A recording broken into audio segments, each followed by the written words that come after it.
Hey guys, और एक नया वीडियो में आप सभी का स्वागत है। दोस्तों, इस वीडियो में हम आपको बताने वाले हैं फ्लिपकार्ट और अमेजन रिलेटेड बहुत सारी बातों के बारे में। जैसे कि अगर आपका ऑर्डर डिले हो चुका है या फिर अगर आपने ईएमआई के थ्रू कोई प्रोडक्ट ऑर्डर किया है और वो ऑर्डर अगर कैंसिल हो गया है तो कैसे आपको रिफंड मिलेगा। साथ ही साथ अगर आपका ऑर्डर, आपको कंफ्यूजन है कि भाई ये जो ऑर्डर आने वाला है ये कैसा, मतलब ये ओरिजिनल प्रोडक्ट होगा या फिर डुप्लीकेट आएगा, सब चीज के बारे में मैं आपको बताने वाला हूँ। क्योंकि कुछ दिन पहले ही जो है ग्रेट इंडियन फेस्टिवल से जो अमेजन की तरफ से था और साथ ही साथ फ्लिपकार्ट की फेस्टिवल सेल भी था। जो सेल में बहुत सारे लोगों ने बहुत कुछ ऑर्डर किया, फोन ऑर्डर किया, लैपटॉप ऑर्डर किया और भी बहुत सारी चीज ऑर्डर किया है। पर बहुत सारे लोगों के साथ फ्रॉड हो चुका है और बहुत सारे लोगों को कंफ्यूजन है, क्योंकि बहुत सारे लोगों का ऑर्डर जो है एक जगह फ्रीज हो चुका है। उनका ऑर्डर अभी तक पैक भी नहीं हुआ है, बहुत दिन हो गया फिर भी। तो ये सारे चीजों के बारे में इस वीडियो में मैं आपको बताने वाला हूं। एक कंपैक्ट वीडियो होगा जहां पर सब कुछ आपको मिल जाएगा, सारे इन्फॉर्मेशन आपको मिल जाएगा। तो वीडियो को लास्ट तक जरूर देखिएगा और अगर नए हो चैनल में तो प्लीज यार आप सभी से रिक्वेस्ट रहेगा कि जरूर चैनल को सब्सक्राइब कर लीजिएगा। चलिए वीडियो को शुरू करते हैं।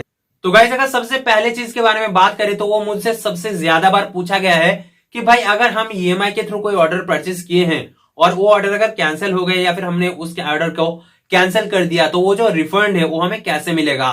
क्या हमें वो पैसा, क्योंकि हमने तो पूरा पैसा पेमेंट नहीं किया है, हमने ईएमआई के थ्रू वो मंगवाया है, तो फिर वो प्रोसेस कैसा है, वो पॉलिसी कैसा है। तो मैं आपको बता देता हूं दोस्तों कि उसके लिए आपको सिंपल, जैसे कि आप कैश ऑन डिलीवरी या फिर अगर आप जो है प्रीपेड ऑर्डर प्लेस करते हो, तब जब आप ऑर्डर कैंसिल करते हो तो आपका डायरेक्ट जो है बैंक अकाउंट जो आपने याद करके रखा है रिफंड के लिए, उसी अकाउंट में वो पैसा चला जाता है। वैसे ईएमआई के थ्रू जितना पैसा आपने पे किया, 10% या फिर 20% जो भी पैसा आपने पे किया, वो पैसा आपको डायरेक्ट उसी अकाउंट में मिल जाएगा।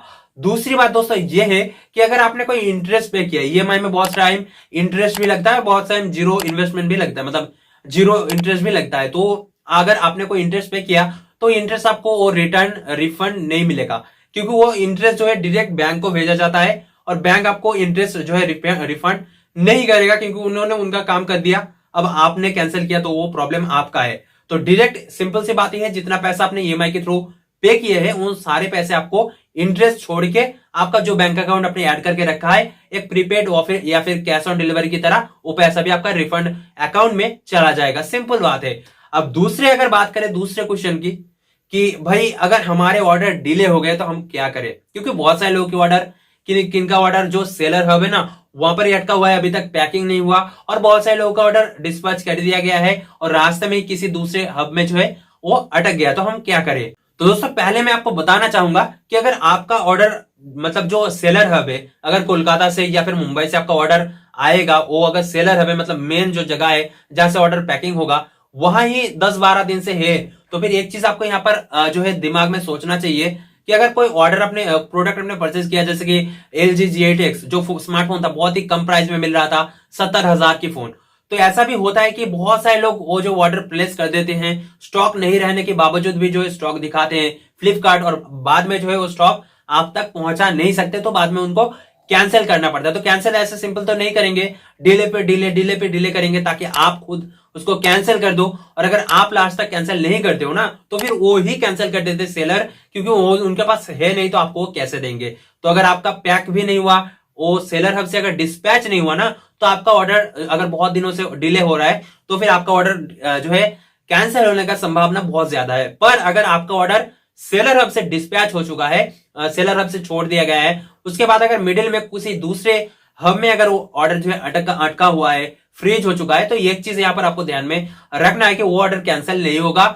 उस ऑर्डर शायद हो सकता है कि बहुत ज्यादा काम की प्रेशर हो, क्योंकि जो जिन सारे जगह में वो फ्रीज हो जाते हैं ऑर्डर ना, वो सारी जगह में बहुत प्रेशर रहते हैं उनके ऊपर, बहुत मतलब हाई एक हब सेंटर होता है जहां पर हर एक जगह के प्रोडक्ट आते हैं, तो उनको टाइम लग जाता है, इसी वजह से वो डिले कर देते हैं। पर हर एक टाइम नहीं करते, कभी कभी वो डिले कर देते हैं। तो अगर जो मेन सेलर हब है, समझना बात, जो सेल कर रहे हैं वहां से जब ऑर्डर आपका डिस्पैच हो जाता है, उसके बाद आपका ऑर्डर कैंसिल नहीं होगा, लेट होगा पर आपका ऑर्डर आप तक मिल जाएगा। पर एक चीज ध्यान रखना, जब आपका ऑर्डर डिले हो रहा है या फिर डिले नहीं हो रहा है, अगर 2 दिन में ही आपको मिल जा रहा है, एक चीज आपको मैं बताना चाहूंगा कि भाई अगर कभी भी आप 30,000 या फिर 35,000 या फिर 20,000 की कोई प्रोडक्ट ऑर्डर करते हो ऑनलाइन, तो एक चीज जरूर याद रखना कि जब ऑर्डर आ रहा है ना, तो उसके बाद जो डिलीवरी बॉय देने आ रहा है उसको ही बोलना है उसे अनबॉक्स करने को, और आप एक वीडियो बना लेना, क्योंकि उसके अंदर अगर कुछ उल्टा सीधा कुछ निकल गया, पत्थर वत्थर, तो फिर अगर आप लोगे और वो बंदा अगर चला जाए,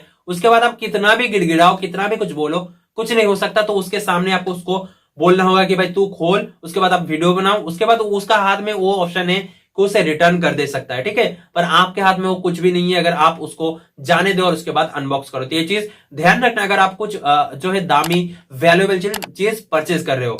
तो दोस्तों ये सारे चीजों के बारे में भी मैं बताना चाहता था, क्योंकि ये सारे प्रॉब्लम्स अभी हो रहे हैं। पर एक चीज ध्यान रखना, अगर डिस्पैच हो चुका है तो आपको अब तक आपका ऑर्डर मिल जाएगा। और रिफंड की अगर बात करें दोस्तों, तो सबसे फर्स्ट रिफंड जो करता है ना, जल्दी से जल्दी रिफंड कर देता है, वो फ्लिपकार्ट है। फ्लिपकार्ट में कोई गलती नहीं है, अमेजन में कोई गलती नहीं है। बहुत सारे लोग बहुत कुछ बोलते हैं, मैं भी बोलता था, पर उनका कोई गलती नहीं है भाई। जो डिलीवरी पार्टनर होते हैं ना, डिलीवरी बोलो या फिर ई कार्ड बोलो, वो प्रॉब्लम कर देते हैं। तो उनको दोष मत दो, लोगों को मत बोलो कि भाई ना वहां से परचेस मत करो, क्योंकि वहां पर बहुत सारे जो है ऑफर्स मिल जाते हैं। तो अगर आप वहां से परचेस नहीं करोगे तो जाके आप अगर मार्केट में परचेस करने जाओगे तो आपको ज्यादा से ज्यादा पे करना पड़ेगा। तो ऐसे मत बताओ कि वो प्रॉब्लम होता है डिलीवरी पार्टनर की, उनका नहीं, ठीक है। वो ई कॉमर्स कंपनी का प्रॉब्लम नहीं होता। ये चीज आप ध्यान रखिएगा, क्योंकि वो ही आपको बार बार ऑफर देते हैं। लाखों में ऐसा एक केस निकल जाता है कि कुछ गलत हो जाते हैं, पर सेलर कभी उल्टा सीधा प्रोडक्ट आपको नहीं भेजता। और एक चीज यहां पर मैं आपको बताना चाहूंगा कि जब आप किसी प्लेटफॉर्म से, ई कॉमर्स प्लेटफॉर्म, चाहे वो फ्लिपकार्ट हो, अमेजन हो, वहां से कुछ आप परचेज कर रहे हो ना, तो एक चीज यहाँ पर ध्यान रखना, वहां पर जो सेलर है उसका रेटिंग चेक कर लेना, रिव्यू चेक कर लेना कि वो जेन्युइन है कि नहीं। वो आपके हाथ में, अगर आप चेक ना करते हुए किसी भी, क्योंकि अगर आप आईफोन 10 सर्च करोगे तो वहां पर बहुत सारे आईफोन 10 देखने को मिलेगा फ्लिपकार्ट में ही, बहुत सारे सेलर्स के नाम पे।